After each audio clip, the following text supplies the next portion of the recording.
Everybody, we are back. It is Taped on Live, favorite Raiders podcast, favorite Raiders channel, favorite Raiders everything. We are back. You guys already know what to do. Hit the subscribe button, subscribe.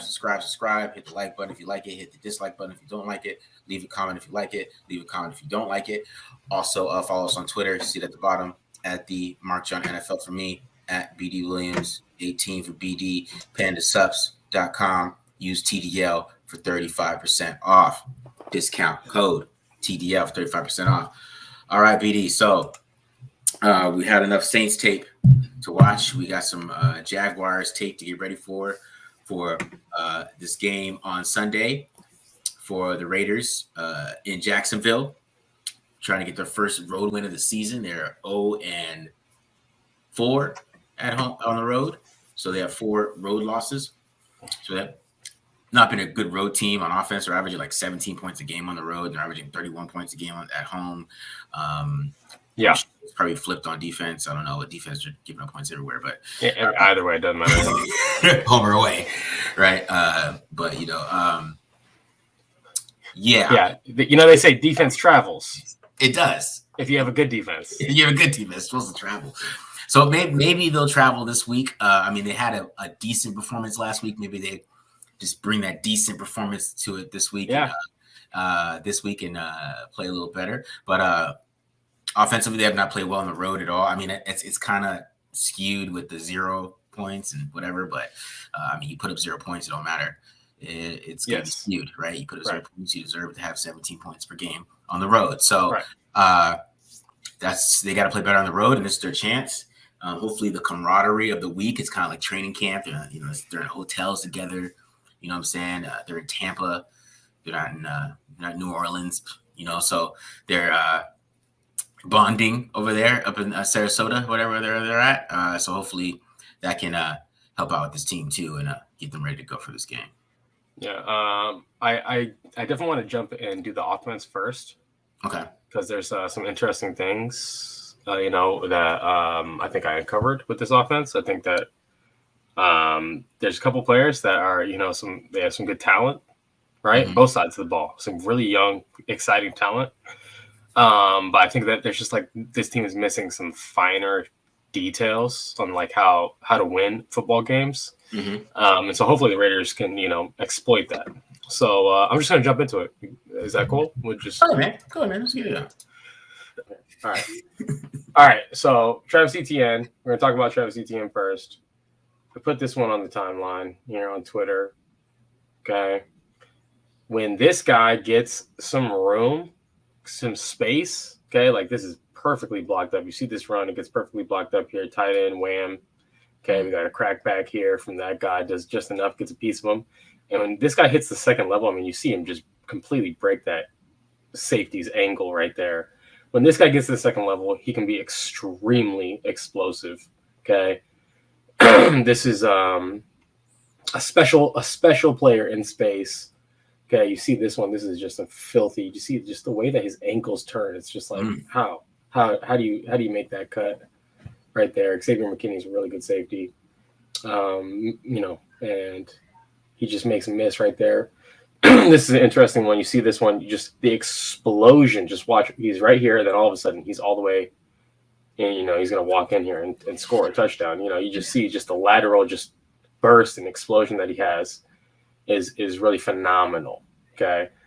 Here's another example here. Just, he can bounce and turn it into an explosive play, even if that's, not where the blocking scheme is supposed to go, but he's going to have an explosive run. He's going to have a huge run.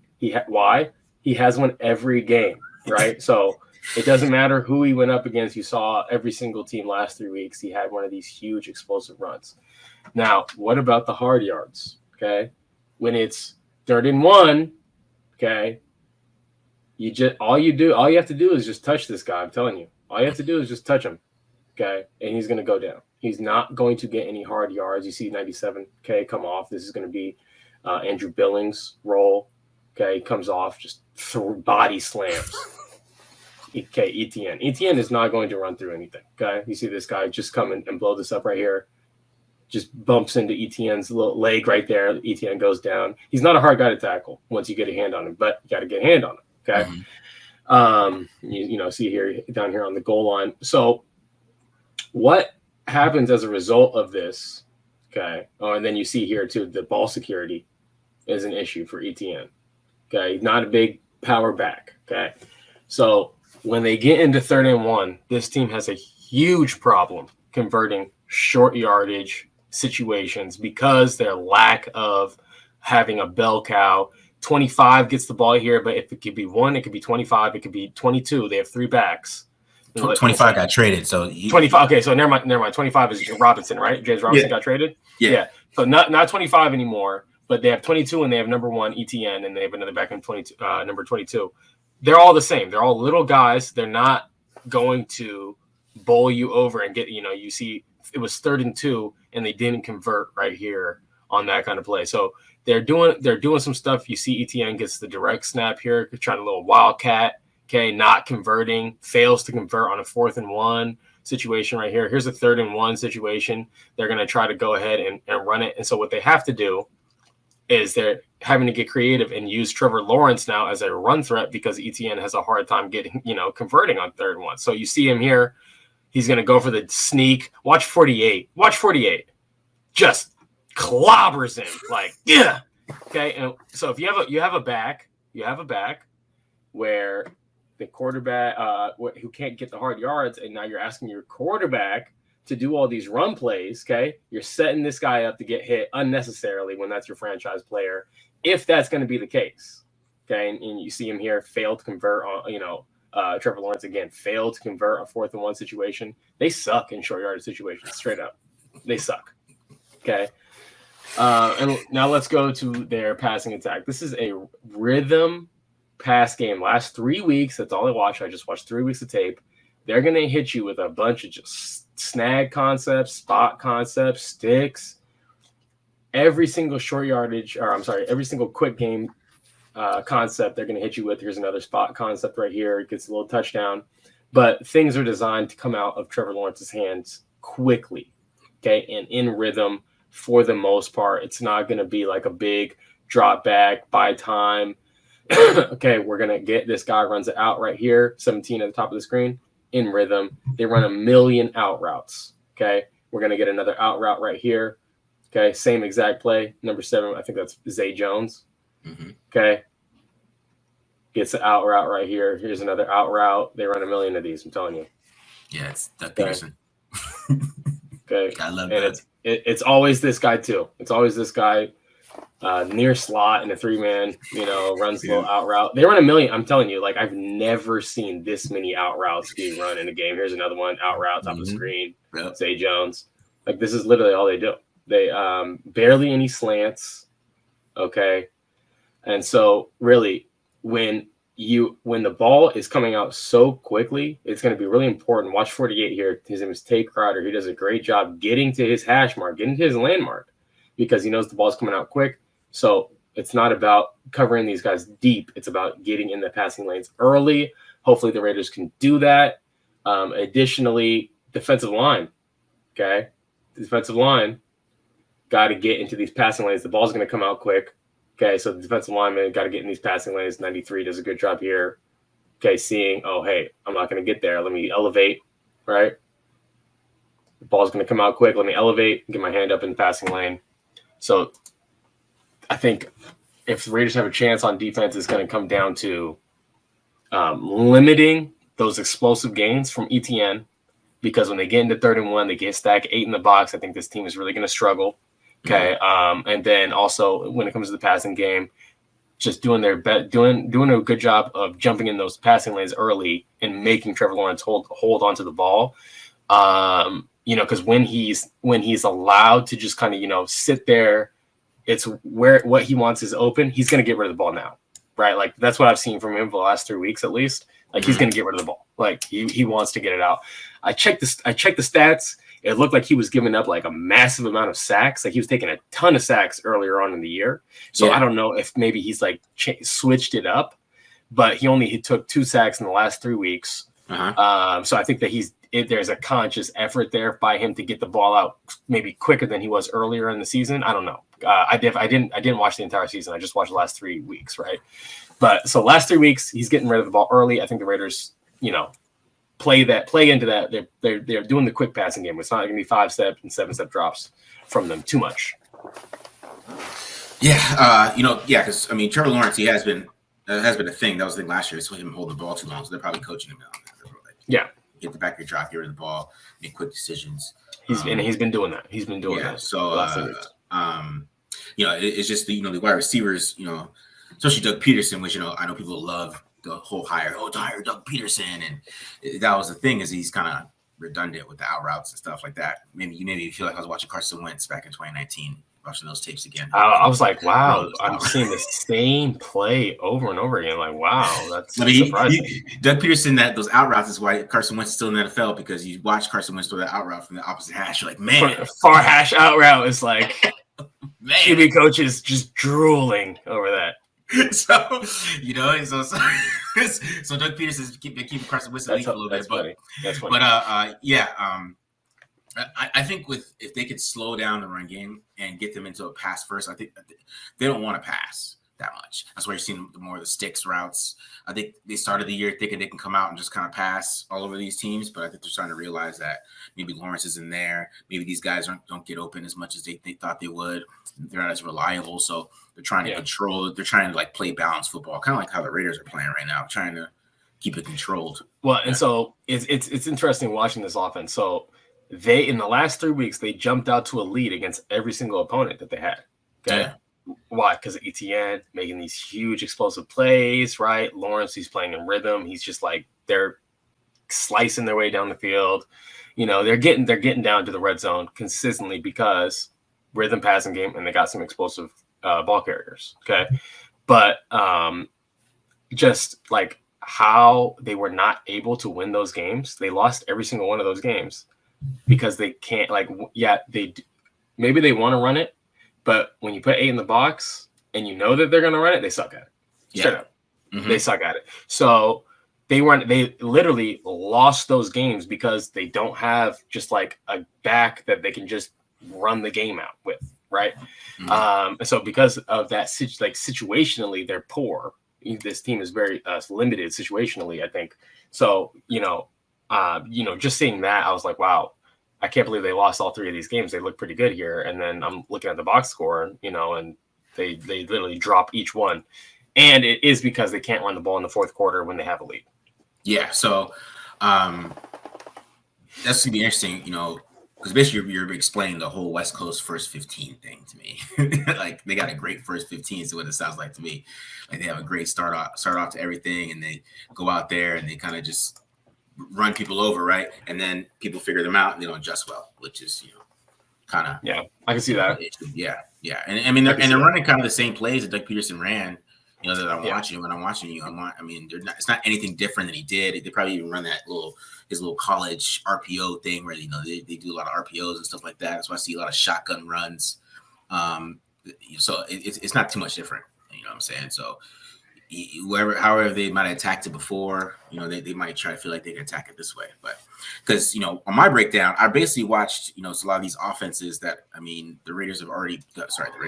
Jaguars have already played. They played a lot of these Patriots disciples, as I would say, right? So it'll be interesting to see if they try to copy some of this stuff that I'm going to show and try to attack them with that stuff. But only other thing, as I'll say, is that the corners are going to get challenged this game. They do pass outside the numbers predominantly, it seems, almost like got to be over half of their passing concepts were outside the numbers. So Brock Yassine, if Anthony Everett's in there, hopefully we see Sam Webb this week, but the corners, whoever's going to be out there, they are going to be challenged. This is going to be a game where we're going to see corners heavily involved in this game plan. Yeah. The Zay Jones revenge game. Yeah. Resign him. He's looking at Mac Hollins kind of funny. It's an interesting wide receiver group. They're all the receivers are above average. Yeah. No, none of them are dominant though. So yeah. But they're all solid. They're all good. It would be great to have those guys as be your number 2. And they have 3 of them. They have 3 number 2s. Yeah. No. Kirk, Zay Jones, and hold on, Marvin Jones. Yeah. So they have 3 number 2s. I mean, that's better than some teams, you know. I guess, right? So, but it's interesting because it's like none of these guys are dominant though. Like they're not gonna like take a game over for you, you know. But they are gonna be solid. They're gonna be solid. Yeah, exactly. Etienne is also, that was a really interesting watch. You know, like just to be as good as he is in some areas and not as bad as he is in other areas. You know. Yeah, that was him coming out of college, man. Awesome vision. So his vision was great. So he'd find holes and just burst through them. But as soon as you hit him, and he either fumbles or he goes down. Right, he goes down so easy. It's crazy. I actually honestly didn't think that he would be that more of a workload guy. But you know, it's not showing, and of course in the main workload places that you showed. But I didn't think he'd be a 20 carry guy like they're giving him the ball. Like they're giving him the ball a lot. I looked at the injury report, and I'm shocked that he's not on it.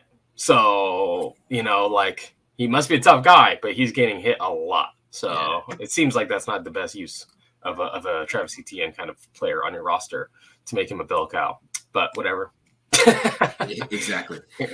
All right, so let's get to jumping out. Let's switch sides here. So talk to us about Jacksonville's defense. This is another revenge game. Arden Key. I'm a little bit more worried about Arden Key's revenge than Zay Jones' revenge. Yeah, but I mean, to be honest, Arden Key wasn't popping off the tape, so I really don't have too much Arden Key tape. Okay. You know, I just kind of covered the pass rush as a whole because I think they have good players, but I feel like, you know, a lot of those guys are young, so they're not getting as much pressure without blitzing. So you know, there's a lot of manufacturing pressure. Oh, really? Team. They're not just rushing with 4, huh? They blitz 25% of the time. I mean, the Raiders blitz 25% of the time too. So it's like right around the middle. But you would figure with those guys that got on the line that they wouldn't blitzing as much. But they blitz a lot. The linebackers too. I would talk about those linebackers. Devin Lloyd, and I can't say the other guy's name, but he's really good. Number 23. Oluwakan. Yeah, Oluwakan. Yeah. Yes. Yeah. Oluwakan is good. They're both really good players. So, I mean, you can still run on this team, but running up the middle, I mean, I'm going to show it is a little difficult because they're studs, and they're pretty good on the D line against the run. So, let's just get into it, man. Let's do it. Let's get into it. Okay. All right, so we can start off with the pass rush. Just looking right at the pass rush, basically, just as a whole. I'm not going to go over really individual players. I'm just going to look at it as a whole. So let's start off with this one. Right, you can see how Oluwakan, right, 23. It's kind of just hesitation blitz, right? But you see the pressure that's coming from everywhere, right? You see Arden Keys getting a little bit of pressure there, right? Then you get the inside pressure from Josh Allen after he played the edge on first down. Right in Daniel Jones' face. So I mean, there is some pressure. I mean, this was ended up being offsides, but you see, they're just kind of relentless with it, right? I mean, these guys, they all got big motors, right? So they're not going to stop. They're not going to stop. So even if somebody's not open downfield, they are going to stop. So it's going to keep coming, man. They're going to be all over Derek Carr and this offensive line. It's a big fumble there, but it was offsides. So here's another one right here. See another blitz. 23, right? And you see Josh Allen coming around the corner. He's been in that corner coming around. And there's pressure on Daniel Jones again. And the Giants got a pretty good offensive line, guys. I know a lot of people want to say the Raiders' offensive line is good, but, you know, hey. But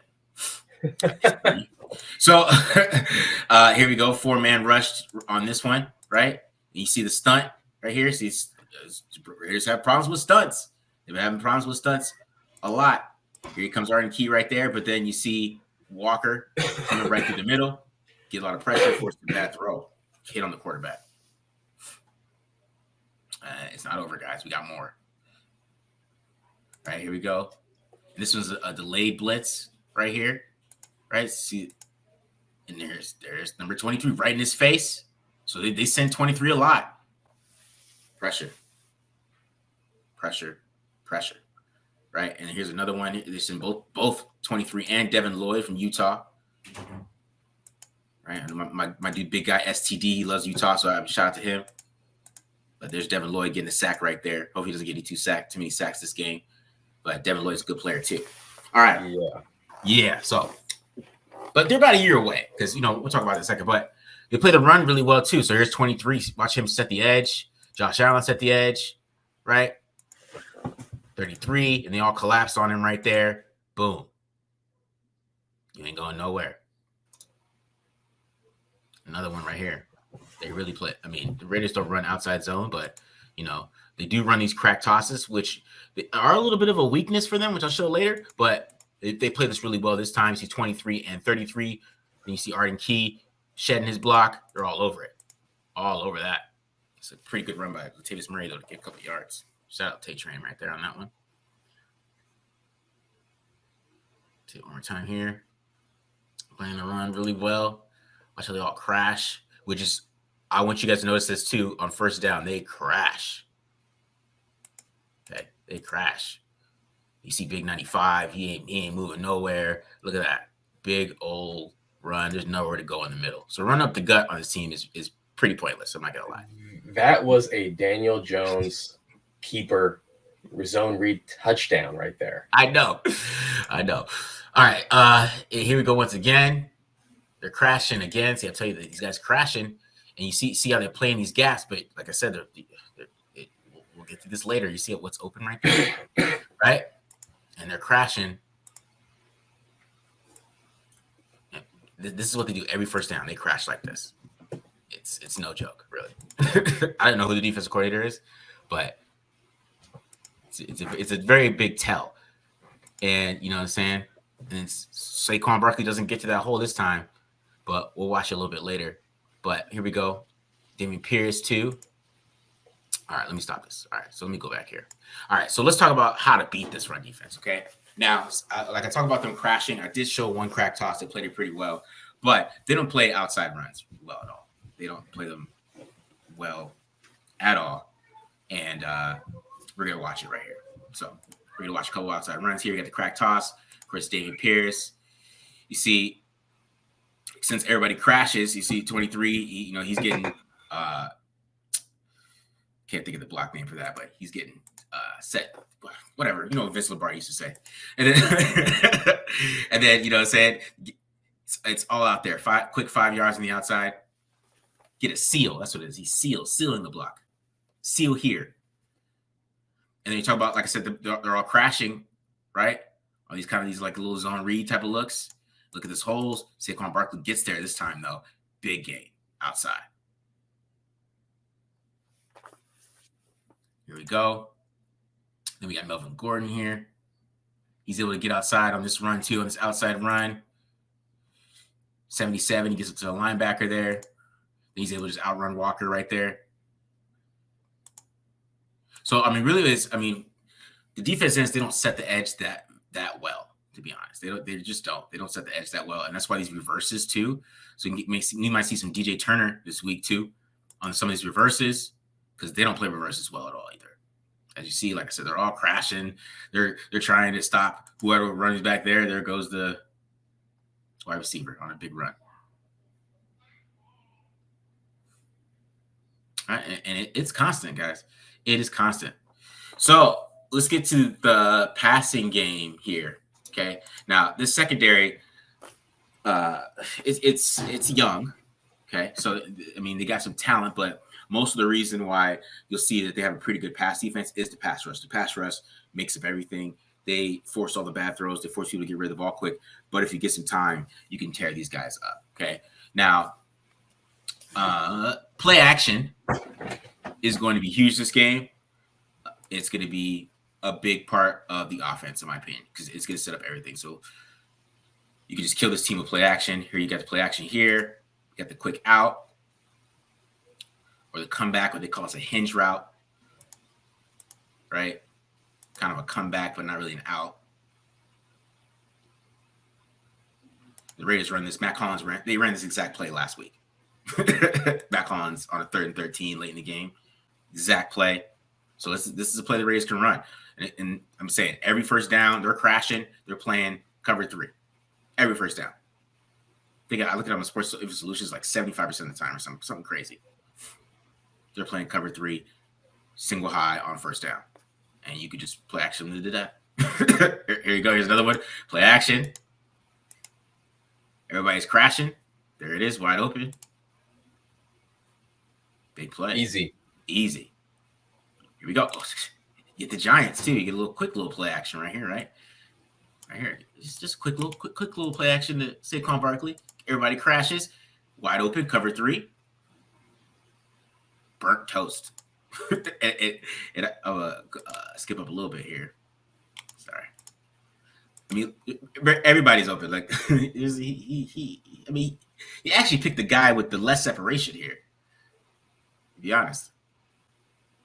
So, I mean, they're just like, we're playing the run on first down. These are all first down throws, guys. First down, we're playing the run. Right, here's a third down one, but I kind of showed this one because I just like this concept, and I think McDaniel should steal it because he runs this, and the ball kind of just added to this. If you watch the show, you've seen 10. They do the 2 ends, right, or the dagger, right? But here's the ball. He's mixing the 2 plays, and he gets it right. Kind of catches them off guard a little bit. You got 2 ends, not just 1. You got 2. So just if you watch the show, Josh, steal that, please. I'm just saying, if you watch the show, you might not, but you can go ahead and steal that. And then, like I said, these in routes work on them too. Cover 3, like I said, a lot of cover 3. Once again, and you get the high-low concept. Like I said, the Raiders run these. They call this a ring. Boom, right there. So I mean, it's all these guys on passing the football. So it's if they can get some time, like Daniel Jones is getting right there. You see all that time Daniel Jones had. He just baking the cake. Some of these throws, the Raiders don't have the Giants' offensive line. I'm not gonna act like they do. They don't have the Texans' offensive line, but they can run the ball on this team. I believe that they got to keep it outside. They do a lot of crack tosses. Maybe you can get some Zamir White going in this game. He does really good on those crack tosses, I believe. Maybe he's not doing as good up the middle, but you can mix it up. Get some guys going outside, run some of those reverses, and like I said, run some of these digs that the Giants are running. You're going to get some good go routes on first down too. It's going to be a lot of easy opportunities, easy completions for Derek if they could run some play action like they did against Texans. I think this will be more like a Texans game, in my opinion, than the Saints game. I don't think they don't match up as well as the Saints did. They don't have like the linebackers that can guard guys. We rarely saw those linebackers even guard anybody. They were mostly just crashing or blitzing.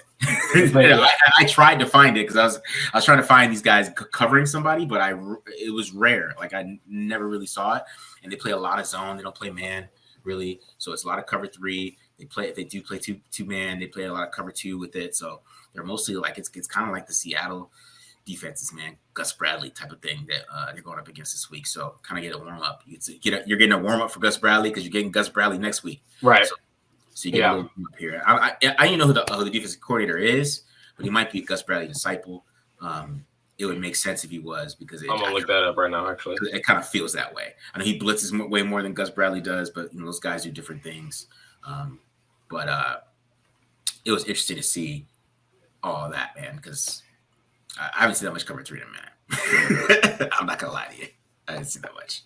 Single high, cover 3. And because even Russell Wilson didn't play that bad against them, and that might have been the reason. Is that all that Mike Caldwell, Buccaneers, with Todd Bowles' disciple. Interesting. So the blitzes are there. Okay. Yeah. Interesting what you're showing. I mean, it seems like this is a team that is going to sell out to stop the run, right? Yeah. So the timely first down, take some shots on first down, get that first down passing game going. I mean, this is something that we talked about a couple of years ago when the Raiders were going to go up against the Patriots, right? Last year. Yeah. Right. I'm pretty sure it was last year. And we talked about how Josh McDaniels always has a great game plan for cover 3 defenses. Yeah. So hopefully we see that Josh McDaniels, he hasn't lost all of his mojo, coming over from the Patriots, and he can impart some of that really good game planning, up against his team. This seems like a beatable team, 100%. This seems like not nearly as tough on film as what I was watching from The Saints, from the Saints were just so much better situationally too. They were able to, 3rd and 1, they just hand the ball off and they get the first down. It wasn't like a bunch of, drama and, multiple plays down there, having to go for it on 4th down because they missed on 3rd, stuff like that. Like that's really a mark of a bad team on offense, in the National Football League. Explosive plays are great, right? But you got to win situationally. So when you get down into the red zone, you get into that, short yard situations, they're really struggling. So I do think that just from watching the film, what you showed us from the defense, from me watching their offense, this seems like a way more beatable team. Yeah, the Raiders are actually the better team on paper, I would say, for sure. The Saints game, I know fans want the record, but that was equal teams to me. They're kind of equally talented, right? So that matchup was, if you had the better game plan, you might get popped in the mouth, and that's what happened. I think with this game, I think the Raiders will just have to not show up to kind of like have to not be in this game. You know what I mean? For like something to happen like with the Saints game, they have to basically just not come off the plane at all. Yeah. Right. Yeah. But it just happened. So here's how I look at it. Okay. Raiders aren't going to do that again to us, are they? They're going to give us a goose egg on the road here, 1:00 start on the East Coast. Are they going to give us another goose egg? I come on. That can't be the case, right? Like they're going to obviously come off the plane and to have some pride and, have a better offensive performance. But I still am, wondering about that 1:00 start on the East Coast. Yeah. I'm still wondering about that. Well, they did stay out there. So they stayed out there. Okay. Right. Maybe. I know that usually doesn't. Does it? I don't know. But try something, please. Yes. Because they're not winning these damn road games. So try something, yes. Something, man. Yeah, that's a big thing, man. One at home. At home, they're a totally different football team. They're a totally different team. At home, their point differential is probably like super high at home. They just go there and just beat teams down. On the road, man, it's been bad. So that's really been the big issue, is that they suck on the road. So, man, it's going to be interesting to see how this goes. But Devontae Adams should eat against these young corners. Yeah, he should. Mac Hollins should too, to be honest. They're not that good. I think Mac Hollins should have it. Who's out there? Who are those? Well, Tyson Campbell, who's young. He's okay. I've seen some good reps from him this year. Yeah, he has some good reps. He has some good reps. Better reps in cover 2. Because coming from, they didn't play a lot of cover 3 where he's coming from. He didn't play, he goes from Georgia. They did play cover 3 as man match. It's not really like it's not the same thing as it's not the same thing. Yeah. So he you put him in too high and some of those man to man, he looks pretty good that he does playing his own, right? He's a press man guy. And the other guy I think is Shaquille Griffin. I don't know. Oh, is it? I think so. I don't know. I think it is. Okay. But it might not be because he wasn't playing very well. And I think not world beaters though. No one is that we should be like worried about. Or but there's no Alontae Taylors over there. So I got their depth chart here. They got Rayshawn Jenkins. Okay. As the strong safety. Andre Cisco is their free safety. Tyson Campbell, and then it's saying Shaq Griffin is on IR. Chris Claybrooks is their starter. Never heard of this gentleman from Memphis. Yeah, that's the guy who's getting burned all the time. That makes sense. He's 5'9". Mac Hollins, baby. Let's go. Yeah, so we'll see. Hopefully they have a bounce back game, man. But they should. They should have a bounce back game. Let's say that. Based on the film of the matchup. It's a better matchup for them. Let's say that. Better matchup, better things schematically. There's not as many guys. Like there's not Tyrann Mathieu messing with Derek Carr, going this way, going back this way. There's not like jumping in this lane, faking he's going to blitz on an RPO and coming back and then throw. There's not going to be any of that this week. So, little bit of an easier contest here. Yeah, but Raiders have been struggling with just about every test that they've had to take so far this year. So this can be a big one. The Raiders have to, like you're saying, have to figure it out on the road. had to figure it out, with this traveling and, being on the East Coast and everything like that. They got to figure that stuff out for sure. Yeah, all right. Anything else before we get out of here, bro? No, man. We're out of here. I got nothing else, man. Hopefully the Raiders wake up. Get that dub. Yeah. Let's see. Yeah, man. Let's do it. All right. Subscribe, guys. Subscribe. Appreciate you guys listening and checking us out all the time. So we'll see you guys later. Peace. Peace, y'all.